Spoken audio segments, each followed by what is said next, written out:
Hello everyone, welcome to e learning एटेक। अब तक हम मैकेनिक्स में हम समझ चुके हैं मैकेनिक्स होती क्या है। फिर हमने सीखा कि क्लासिफिकेशन ऑफ मैकेनिक्स।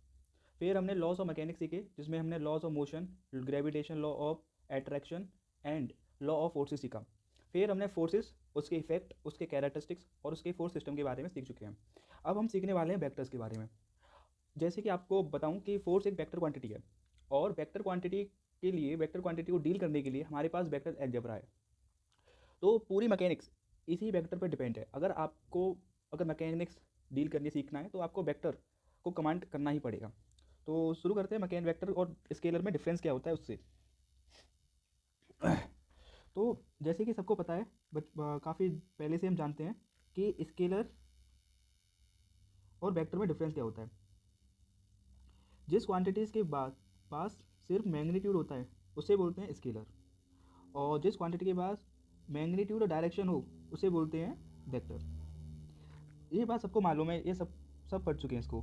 तो लेकिन एक्चुअली में वेक्टर होते क्या हैं, ये डेफिनेशन से नहीं, मतलब समझते हैं वेक्टर्स होते क्या हैं। तो आप समझते हैं, ठीक है। ऐसी क्वांटिटीज़ जिनको डिस्क्राइब करने के लिए सिर्फ मैग्नीट्यूड की ज़रूरत पड़े, उन क्वांटिटीज़ को बोलते हैं स्केलर क्वांटिटीज़। Only magnitude. जैसे कि आपको मैं एक एग्जांपल से समझाऊं कि अगर मैं कहूं आपसे कि एक बॉडी को एज्यूम कीजिए जिसका मास 5 किलोग्राम है, तो आप एक पार्टिकल और 5 किलोग्राम अज्यूम कर लेंगे। तो यानी आपने सिर्फ मैग्नीट्यूड की मदद से उस बॉडी को आपने डिस्क्राइब कर लिया। तो ऐसी क्वांटिटी जिनको हम मैग्नीट्यूड की मदद से डिस्क्राइब कर सकते हैं, उन्हें सबको हम स्केलर क्वांटिटीज़ बोलते हैं। जैसे कि मास को हम डिस्क्राइब कर सकते हैं, टेम्परेचर, किसी भी बॉडी का टेम्परेचर हम उसे डिस्क्राइब कर सकते हैं मैग्नीट्यूड से। और भी बहुत सारी क्वांटिटीज़ है। स्पीड, जिसको भी हम अपने लेंथ, उनको भी हम अपने मैग्नीट्यूड से डिस्क्राइब कर सकते हैं। अच्छा, अब दूसरी क्वांटिटीज़ होती हैं वो वेक्टर क्वांटिटीज़। वेक्टर क्वांटिटीज़ वे क्वांटिटीज़ होती हैं जिनको डिस्क्राइब करने के लिए, वेक्टर को डिस्क्राइब करने के लिए मैग्नीट्यूड और डायरेक्शन दोनों की जरूरत पड़े। जैसे कि एक एग्जांपल से समझते हैं। मैंने कहा, अगर आपसे कहूँ कि एक आप ब्लॉक को एज्यूम कीजिए, आपने किया। फिर मैंने कहा उस ब्लॉक पर 5 न्यूटन की फोर्स एज्यूम करो, तो आप नहीं कर पाएंगे, क्योंकि आपके पास सफिशिएंट इन्फॉर्मेशन नहीं है कि किस डायरेक्शन में आप इस फोर्स को इधर भी रिप्रेजेंट कर सकते हैं, इधर भी रिप्रेजेंट कर सकते हैं, इधर भी रिप्रेजेंट कर सकते हैं, इधर भी डायरेक्शन को दिखा सकते हैं। तो आप मुझे डायरेक्शन स्पेसिफाई करनी पड़ेगी, यानी मुझे आपको डायरेक्शन देनी पड़ेगी। ऐसी क्वांटिटीज़ जिनको समझने के लिए डायरेक्शन और मैग्नीट्यूड दोनों की जरूरत पड़े, उन क्वांटिटीज़ को बोलते हैं वेक्टर क्वांटिटीज़। जैसे कि फोर्स फोर्स हो गया, एक्सीलरेशन हो गया, डिस्प्लेसमेंट हो गया, वेलोसिटी हो गई, ये सब हमारी वेक्टर क्वांटिटीज़ हैं। तो vector quantity are those quantities which can not be describe completely by its magnitude only. For example force, weight, couple, displacement, velocity, momentum, ये सभी हमारी वेक्टर क्वांटिटीज़ हैं। इनको डिस्क्राइब करने के लिए हमको मैग्नीट्यूड और डायरेक्शन दोनों की जरूरत पड़ेगी। Such quantities which are defined by both magnitude as well as direction. इन क्वांटिटीज़ को मैग्नीट्यूड डायरेक्शन दोनों की जरूरत से डिस्क्राइब कर सकते हैं, ठीक है। अब हम बात करते हैं कि इन वेक्टर क्वांटिटीज़ को रिप्रेजेंट कैसे करते हैं। तो हम रिप्रेजेंटेशन की हमारे पास दो भी हैं। पहला तरीका है मैथमेटिकल फॉर्म और एक ज्योमेट्रिकल फॉर्म।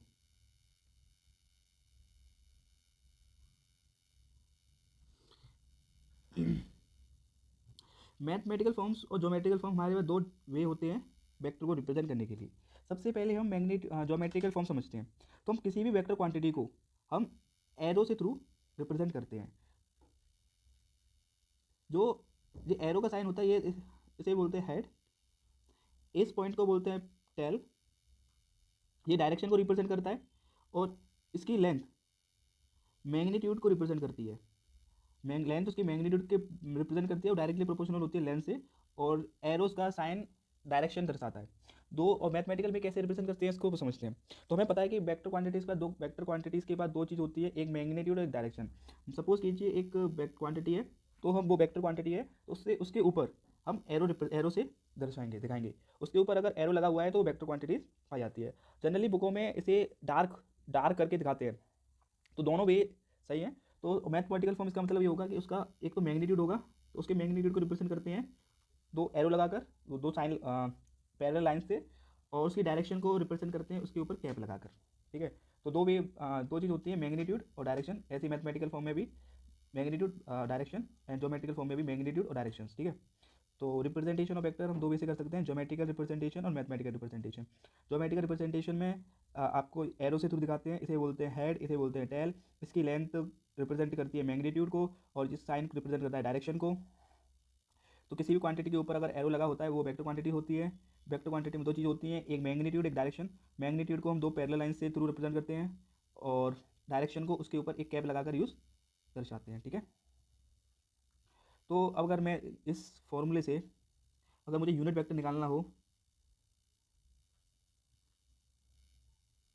अगर इस फॉर्मूले से मुझे यूनिट वेक्टर निकालना हो तो मैं ए वेक्टर में उस मैग्नीट्यूड का डिवाइड मार दूंगा। एक फॉर्मूला है,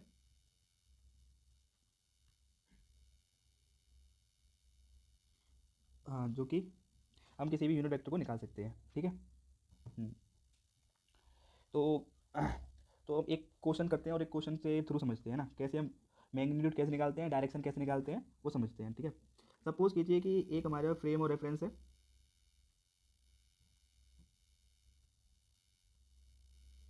ये direction X, direction Y, direction Z, axis X, axis Y, axis Z. जो एक्स एक्सिस की तरफ जो यूनिट वेक्टर होता है उससे दर्शाते हैं आई कैप से। तो यूनिट वेक्टर क्या होता है, एक बार उसे मैं समझा दूँ। तो यूनिट वेक्टर एक ऐसा वेक्टर होता है जिसका मैग्नीट्यूड 1 होता है और डायरेक्शन फिक्स होती है, उसकी डायरेक्शन फिक्स होती है और मैग्नीट्यूड 1 होता है, ठीक है। डायरेक्शन होती है, उसके मैग्नीट्यूड 1 होता है। तो उन वेक्टर्स को हम क्या बोलते हैं, यूनिट वेक्टर्स बोलते हैं। तो आई कैप एक यूनिट वेक्टर है जो कि एक्स के अलोंग है, यानी डायरेक्शन उसकी एक्स है और मैग्नीट्यूड एक, यानी एक मैग्नीट्यूड का एक, मतलब इसी डायरेक्शन में इस डायरेक्शन को रिप्रेजेंट करता है आई कैप। सिमिलरली बाई डायरेक्शन को रिप्रेजेंट करता है जे कैप, जेड को करता है के कैप। इसे बोलते हैं ओरिजिन ओ। अगर कोई पॉइंट पी 1 2 3 हमारे फ्रेम और रेफरेंस में है, जब मैं इस पॉइंट को ओरिजिन से एक वेक्टर खींचूँ जिसका टेल ओरिजिन हो और हेड वो पॉइंट हो, तो उस वेक्टर को हम बोलते हैं पोजीशन वेक्टर। पोजीशन वेक्टर निकालते कैसे हैं position vector, O P vector. तो इसका एक्स एक्स कोऑर्डिनेट क्या है 1, तो उसकी डायरेक्शन को उधर दिखा देंगे, उसकी डायरेक्शन को मल्टीप्लाई कर देंगे।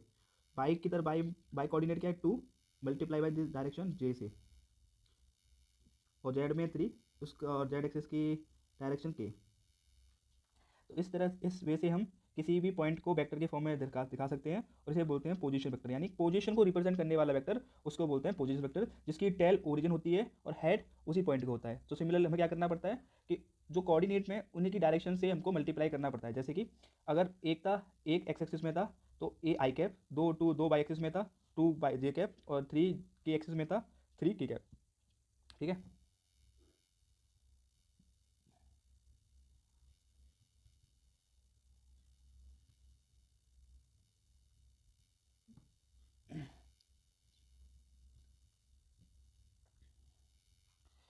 अब हम निकालते हैं इसका मैग्नीट्यूड, कैसे निकालेंगे।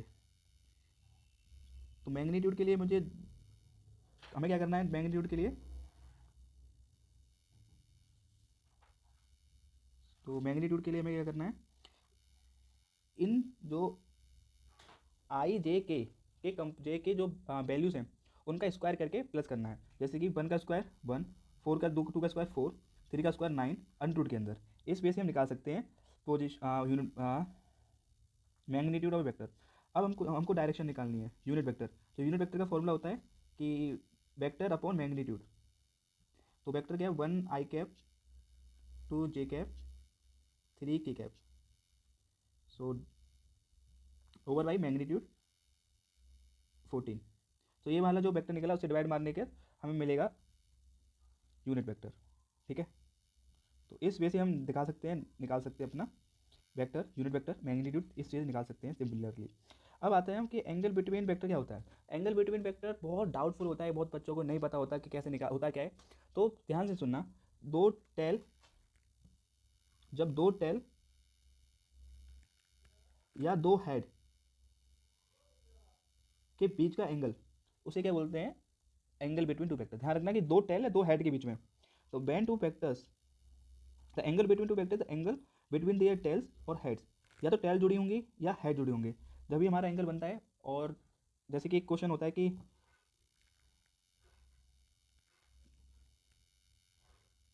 इस केस में ये 60 डिग्री एंगल है, ये भी 60 है, ये भी 60 है, तो आपसे कोई पूछे कि इनके बीच का एंगल बिटवीन वेक्टर्स क्या होगा, तो आप कह देंगे कि 60 नहीं होगा, क्योंकि कंडीशन क्या है, अगर आपकी टेल टू टेल कनेक्शन होता है, टेल टू टेल होता है जब एंगल बनता है, या हेड टू हेड, इसमें क्या है, टेल टू हेड है, तो ये एंगल नहीं होगा, हमें पहले इसको टेल टू टेल या हेड टू हेड कनेक्ट करना होगा।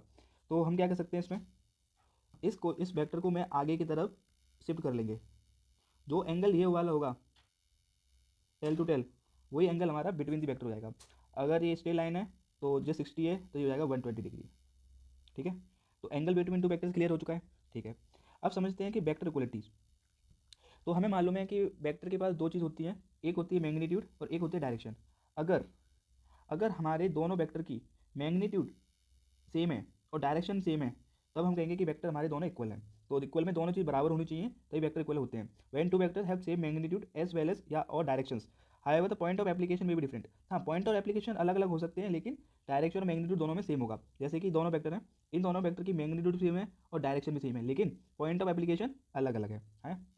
ठीक है, अब बात करते हैं resolution of two vector, resolution of vector, कैसे हम एक वेक्टर को रिजोल्व कैसे करते हैं, है ना। सपोज कीजिए एक कोऑर्डिनेट सिस्टम है एक्स कोमा वाई, और ए मान लीजिए मेरा एंगल है ए, जो कि एंगल बना रहा है थीटा बाई इस डायरेक्शन के साथ।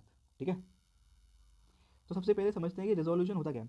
सिंपल वर्डों में बोलूँ, रिजोल्यूशन यानी ब्रेकिंग करना, यानी वेक्टर को ब्रेक करना दो परपेंडिकुलर डायरेक्शन में। दो परपेंडिकुलर डायरेक्शन में जब मैं किसी वेक्टर को तोड़ता हूँ तो कंपोनेंट मिलेंगे, उसे बोलते हैं रिजोल्यूशन करना। ठीक है, यानी उनकी परपेंडिकुलर डायरेक्शन में उसको तोड़ना। ठीक है, अब तोड़ते कैसे हैं वो समझते हैं। ठीक है, एक ही रूल है कि जिस एक्सिस के साथ एंगल बनाए, जिस एक्सिस के साथ एंगल बनाए, तो उसमें कॉस थीटा का मल्टीप्लाई कर दी, उसी एक्सिस पे कॉस थीटा लाई करेगा। ठीक है, और अपो जिसके और दूसरी साइड पर साइन थीटा। ठीक है, जैसे कि अगर सपोज कीजिए एक्स बाई ये मेरा 5 न्यूटन जो कि 45 डिग्री बना रहा है एक्स एक्सिस के साथ, तो मैं इसके कंपोनेंट तोड़ूंगा, तो एक टूटेगा एक्स एक्सिस पर, एक टूटेगा बाई एक्सिस पर। एक्स एक्सिस पर टूटेगा 5, तो जिस एक्सिस के साथ एंगल बनाएगा तो उससे कॉस थीटा का उल्टा हो जाएगा, तो उसका मैग्नीट्यूड और कॉस 45, और उसके अपोजिट साइड में उसके परपेंडिकुलर साइड में साइन थीटा आएगा, तो 5 इंटू साइन 45, 5 इंटू साइन 45। ठीक है, हाँ, अगर इस वाली डायरेक्शन में पॉजिटिव लेते हैं, जब वेक्टर हमारा इसकी तरफ होगा, इस वाले एक्सेस की तरफ होगा तो इसको पॉजिटिव लेंगे। अब अगर हमारा वेक्टर इस वाली डायरेक्शन में होगा तो नेगेटिव लेते हैं।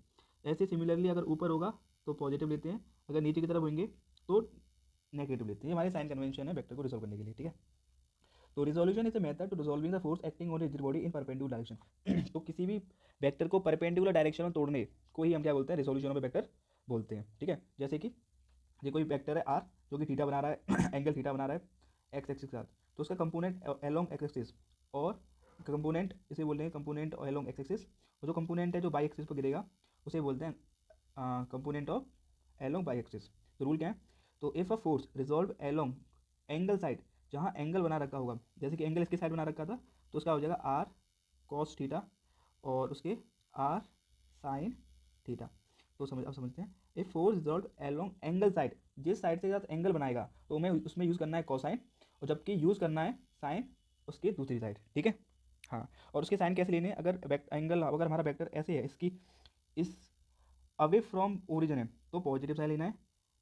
ठीक है, अवे फ्रॉम ओरिजिन से पॉजिटिव की तरफ जा, क्योंकि समझने की कोशिश करते हैं कि अगर हमारा फोर्स एबव जा रही है ऊपर की तरफ है तो पॉजिटिव, नीचे की तरफ तो नेगेटिव, अगर राइट की तरफ है तो पॉजिटिव, लेफ्ट की तरफ है तो नेगेटिव लेना है। ठीक है, हाँ, और एंगल जो होता है वो लाइन ऑफ एक्शन और किसी भी क्वाड्रेंट की साइड के एलोंग हो सकता है। तो angle must lie between line of action और force and any side of quadrant, जैसे कि या तो इस लाइन ऑफ एक्शन में होगा जो लाइन ऑफ एक्शन और साइड किसी भी साइड के साथ बन सकता है, एंगल लाइन ऑफ एक्शन और साइड के साथ बनेगा, ठीक है। अब आते हैं क्लासिफिकेशन ऑफ वेक्टर्स।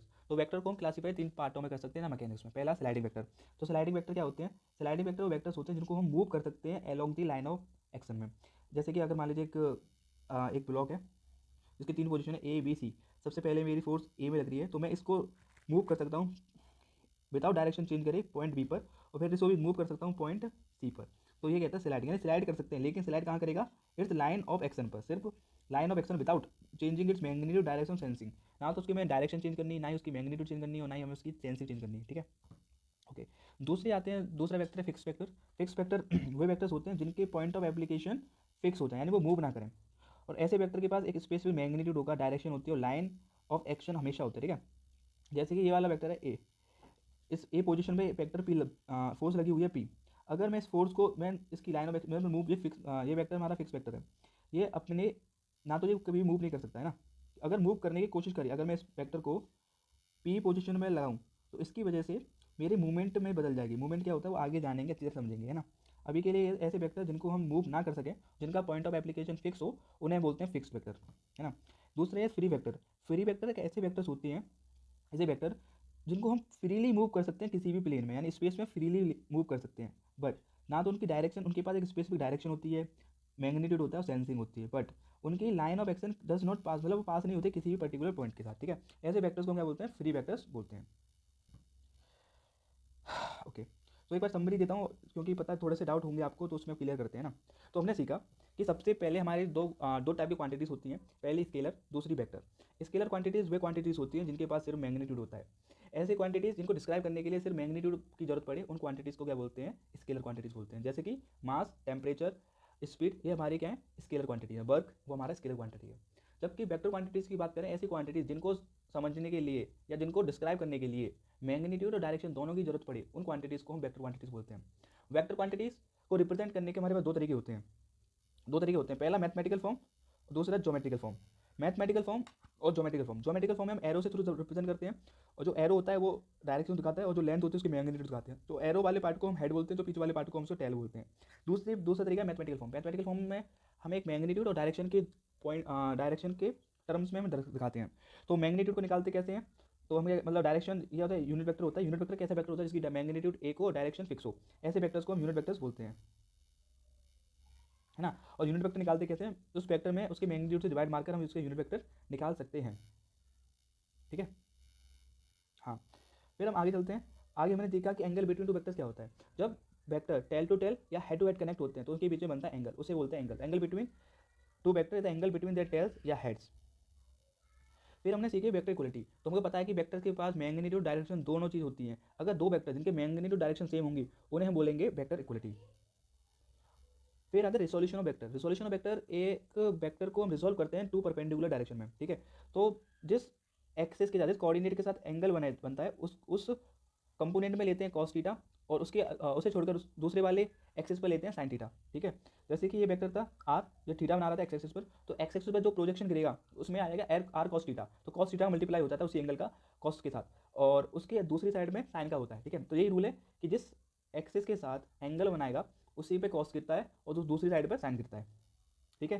तो इस राइट की साइड अगर एंगल भाग रहा, हमारा फोर्स राइट की साइड है तो पॉजिटिव, लेफ्ट की साइड है तो नेगेटिव, ऊपर है तो पॉजिटिव, नीचे की तरफ है तो नेगेटिव, ठीक है। फिर हमारे क्लासिफिकेशन वेक्टर सीखे। क्लासिफिकेशन में 3 वेक्टर है। स्लाइडिंग वेक्टर, जिन्हें हम मूव कर सकते थे along the line of action. दूसरे फिक्स वेक्टर, जिन्हें हम मूव नहीं कर सकते, वो अपने उनके पॉइंट ऑफ एप्लीकेशन फिक्स होते हैं। तीसरे फ्री वेक्टर, जिन्हें हम फ्री स्पेस में फ्रीली मूव कर सकते हैं, उन वेक्टर्स को क्या बोलते हैं? फ्री वेक्टर्स बोलते हैं, ठीक है। तो आज हमने वेक्टर्स का बेसिक तैयार किया। मैं आशा अगर आपको इसके रिलेटिव किसी कोई भी डाउट है तो आप कमेंट सेक्शन में हमसे पूछ सकते हैं।